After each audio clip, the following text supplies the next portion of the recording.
సృష్టికర్త నీకొక అధికారాన్ని దేవుడు అనుగ్రహించినాడు. ఆ అధికారం ఏమై ఉన్నది అనంటే, సమాధానకర్తయగు దేవుడు సాతానును మీ కాళ్ళ క్రింద శీఘ్రముగా చితక తొక్కి, శీఘ్రముగా అంటే తొందరగా జరగబోతుంది ఈ కార్యం. ఎలా అంట,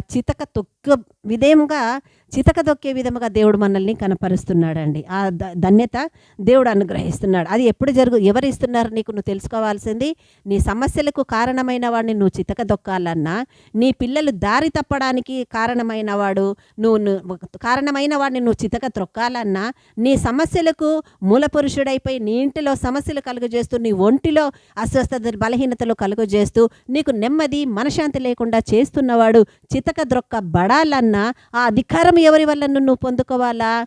పరలోక తండ్రి అయిన సమాధానకర్తయగు దేవుని ద్వారా నువ్వు పొందుకోవాలా. ఆ అధికారం నువ్వు పొందుకోవాలంటే నువ్వేం చేయాలా? ఆ సర్వోన్నతునికి దగ్గరగా నువ్వు జీవించాలా.